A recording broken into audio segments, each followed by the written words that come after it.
Hey, my flaming nuggets. Just doing another video, eBay openings. This I already opened. I opened it, I think, yesterday. It was just a single card in the mail. I knew what it was. Um, it's non-graded Misty Cedar Hollow, English. So, reason why I bought it, I plan on PSA rating it, and there'll of course be a video on Cedar PSA. Is it worth it? So yeah, just quick little buy, went well. I have another one coming in, Hollow, same exact type, first edition though. So, same thing, plan on PSA rating it and selling it for more. The rest of these are open up this box now. Another eBay pull. Let's see here. Which one was this? Looks like this was some sort of random lot. I like to try and see what I can get in these random lots, luck-wise. Oh, it was just a sheet. So yeah, they were. It looks like they're in pretty good condition.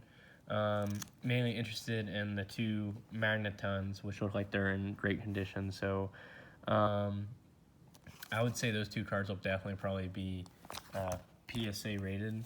Looks like there's some damage on the back of this one, and a little bit of whiting on that. I don't know. I'm not really happy with how he delivered it or she delivered it.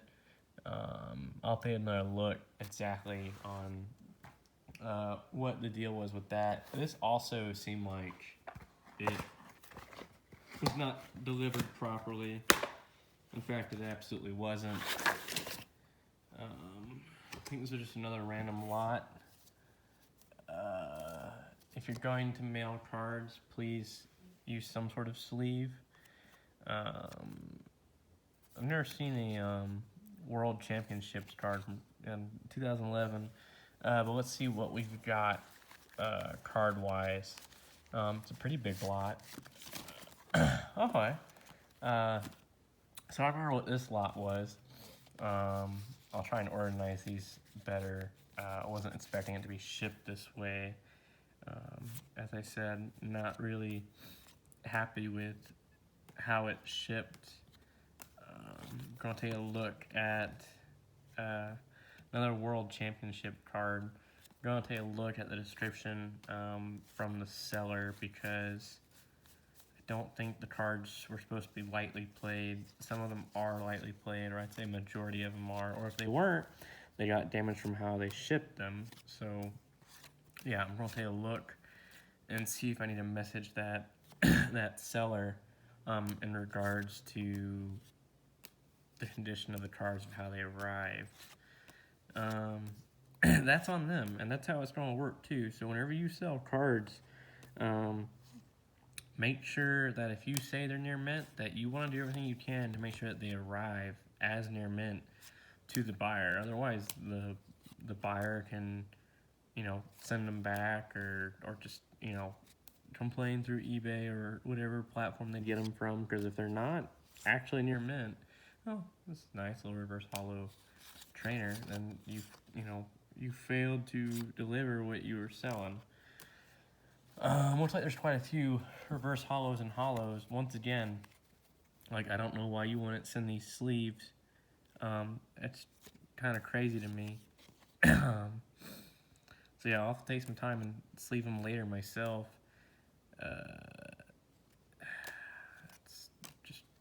It's aggravating. So promo of Rishiram. I'm surprised that there's a fossil card in here. It seems like all newer cards. Yeah, I'm not really good at reading the names, so I'm just going to continue to move on. If you aren't tracking, I guess while I'm doing this, I'll talk about when we hit 50 subs, we plan on doing a giveaway. So please help us reach 50 subs so we can do a giveaway. See some of my other videos on the details of the giveaway, but essentially, we're not going to do a giveaway till we hit at least 50 subs. We've been doing giveaways. We do it for kind of each sub point. Well, we started out just with giveaways with the fact that we started the channel, and then of course we were doing giveaways kind of based on something to celebrate. So now we do giveaways based on subs. I think we're like 17 subs short. It might be even less than that now. So yeah, if you know we're 17 subs away, you can have your buddies just sub. You know, it's not gonna hurt them. It's not gonna hurt anyone if they sub. It just increases the chance of us doing a giveaway, and increases the chances of them winning something. And then if they don't like it, they can give it to you if you suggested them to come check out this channel. So we're going to probably drop some more, hopefully within today or tomorrow, some more videos on PSA. Is it worth it? We'll probably start with Cedra, like I was talking about. I am waiting for some other eBay stuff to come in. I'm probably going to stop doing some buys for a while and probably just go into talking about cards and PSAing them and is it worth it and which cards I send the PSA. Of course, I probably won't be sending cards to PSA until probably a month or two from now, just because of some things I have going on. So, yeah, not bad. I mean, it looks like most of the rares and hollows are in like decent condition. I haven't checked the back of every one of them. I'm going to have to do that later, of course. You know, for me to decide what to label them as on eBay, and of course, you know, I'm going to send them to PSA. Wow, a non-rare Espeon. That's kind of crazy.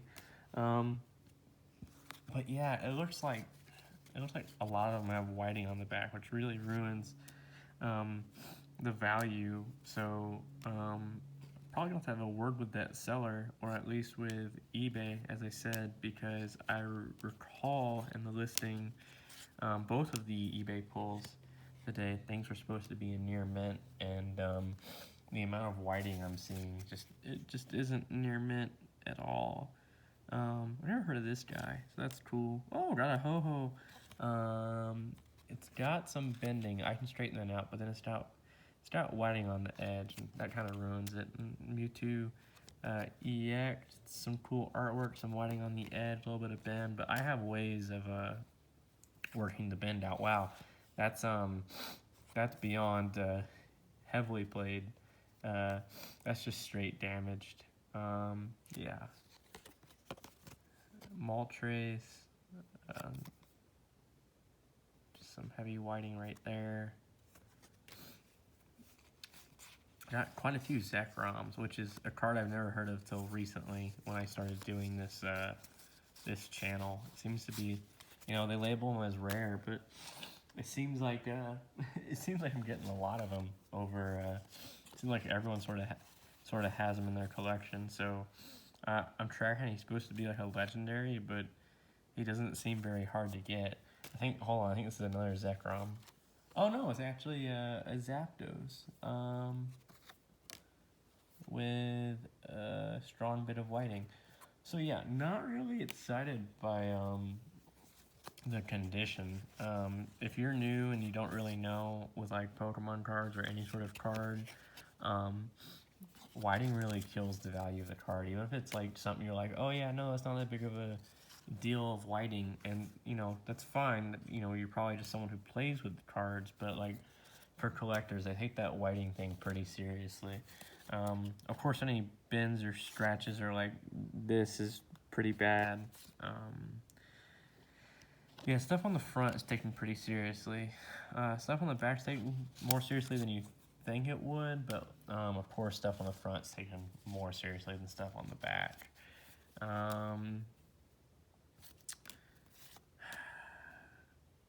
Oh, unrare Lapras. It'd be cool if Lapras evolved into somebody or somebody evolved into Lapras. I don't know if they have that now. They might. I know sometimes they throw in baby evolutions or mega evolutions, or it's a real nice hollow of Zoroark. Oh, the back's not actually, doesn't look really all that bad. There's a little itty bitty thing of whiting up there in that top corner.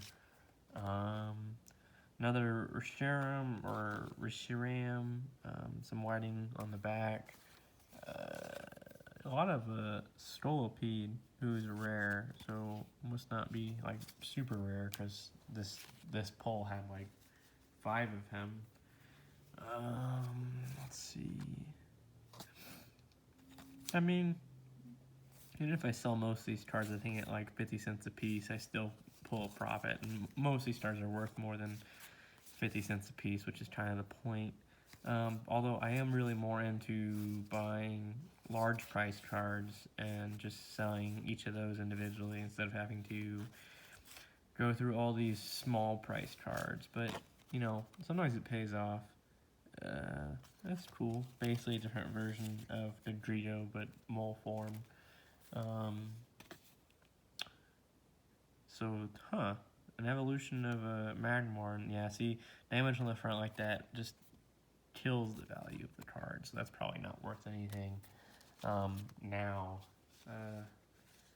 Yeah, I'm going to go back and relook at the description. The pictures weren't great.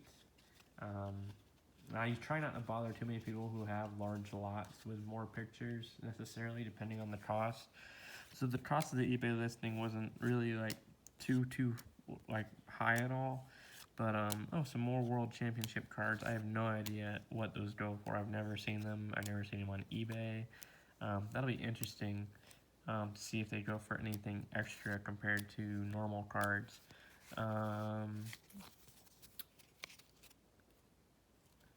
Nuzleaf. It's crazy how they do this hollow foil for non-rares, and then a Haxorus, some sort of hollow in the back. Very interesting hollow. It's like spider lines or something. Another Lucario, some sort of trainer. Muck. Oh, Muck's still a rare. That's cool. Another version of Muck, unrare, and extremely heavily played. Some last bit of the cards.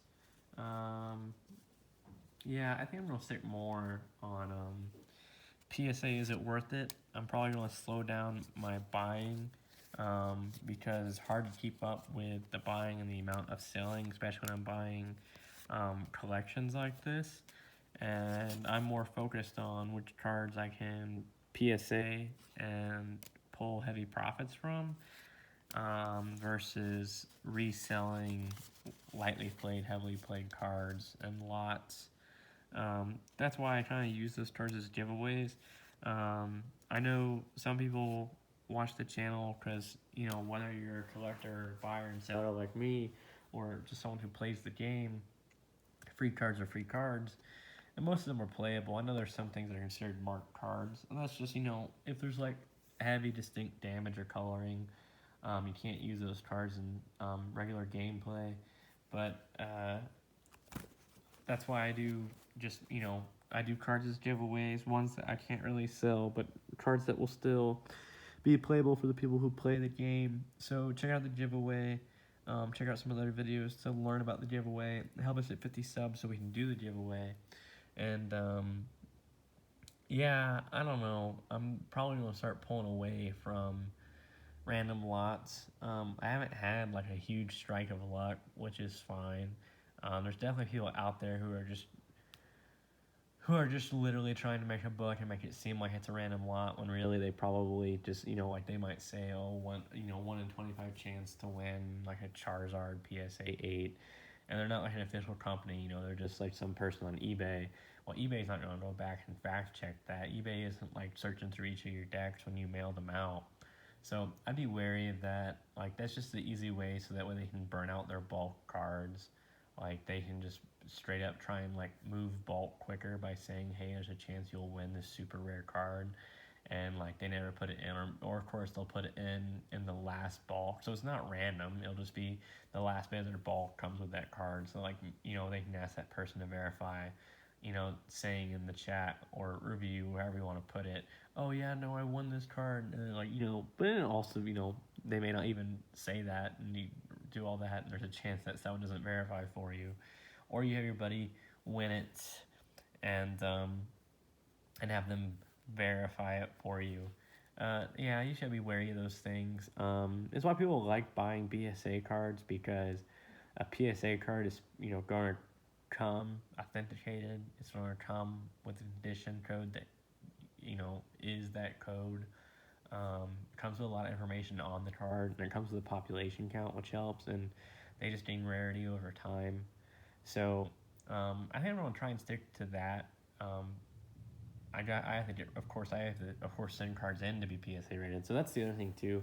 It's hard to say I'm going to stick to buying PSA cards. And it's probably what I'll do for now for a while I work on um, marketing up the collection that I have. I am doing sales on eBay. I am having sales. Some of my stuff I had already bought PSA cards. Um, I already have cards that aren't really worth PSA rating, and that's what my serious PSA is it worth it series is about. So you know, if you're into buying and selling cards, you should really look into my serious PSA is it worth it. It's all on the same channel. It's just the title literally is PSA is it worth it, and of course the name of whatever card it is. And it lays out a lot of information. People seem to really like it. I like it because I'm using it myself. So it's real time with what I'm preparing to prep for PSA, whether it's worth it or not. As I said, next episode will probably be on Seadra, and we'll probably do PSA on Magneton right back to back. So I know we've done Zapdos, Pinsir, and I think there was one or two more currently. But yeah, as I said, help like and share this video, sub if you haven't, so that way you have a chance to win some of our giveaways. And of course, as we continue to grow in subs, we'll do more giveaways and larger giveaways too. I mean, right now, as I said, we do lightly played to near mint cards depending on the cards value. But of course, as we go up in subs, we'll increase the value of the giveaway. So, you know, right now we're giving out, you know, lightly played to heavily played cards to some cards near mint. And then maybe as we go up, like when we hit maybe 1,000, 10,000 subs, we might be doing, you know, PSA 8 Articunos or something like that, hollow. So, yeah, just keep watching us, keep looking out for us. Let us know what you want to see for content, and we'll try and get you that information. So, thanks. Bye.